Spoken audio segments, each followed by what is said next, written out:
নমস্কাৰ বন্ধু বান্ধৱীসকল, আপোনালোক সকলোকে স্বাগতম জনালোঁ মোৰ নতুন এটা ভিডিঅ'লৈ।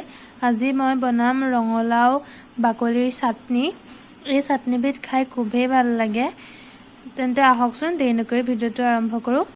ৰঙালাও বাকলিৰ চাটনি বনাবৰ কাৰণে মই লৈছোঁ ৰঙালাও বাকলি। এয়া মই সৰু সৰুকৈ কাটি লৈছোঁ। লগতে কেইটামান কেঁচা পকা জলকীয়া, অকণমান মান ধনিয়া, কেইটুকুৰমান আদা, কেইফুটামান নহৰু আৰু অকণমান পিঁয়াজ, আৰু লগতে লৈছোঁ মই নেমু। মই ৰঙালাও বাকলিখিনি, জলকীয়াকেইটা আৰু নহৰু, আদা, পিঁয়াজ এইখিনি অকণমান গৰম তেলত ভাজি ল'ম। আৰু মান ধনিয়াখিনি মই পিছোঁতে দি দিম আৰু নেমু পিছাৰ পিছত দিম। এয়া ৰঙালাও বাকলিখিনি দি দিছোঁ।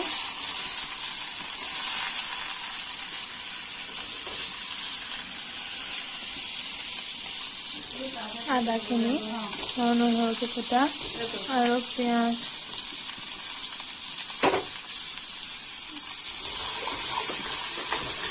অকণমান নিমখ, বেছি ভাজিব নালাগে, অকণমান ভাজ খালেই হ'ল। আৰু এয়া আমাৰ ভাজ খাই গ'ল আৰু এইখিনি আমি ঠাণ্ডা হোৱাৰ পিছত পিচি ল'ম। এতিয়া এইখিনি ইয়াত দি দিম।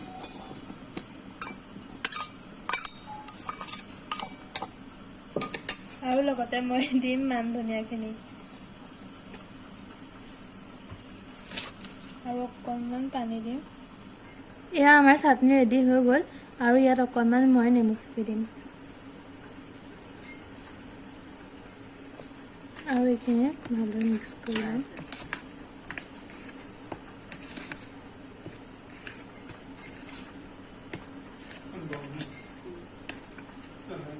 যদি মোৰ ভিডিঅ'টো ভাল লাগিলে সকলোৱে লাইক কৰিব, শ্বেয়াৰ কৰিব আৰু ছাবস্ক্ৰাইব কৰি দিব। আৰু এটা নতুন ভিডিঅ' লৈ মই আপোনালোকৰ মাজলৈ আহি আছোঁ। গতিকে আজিলৈ বাই বাই।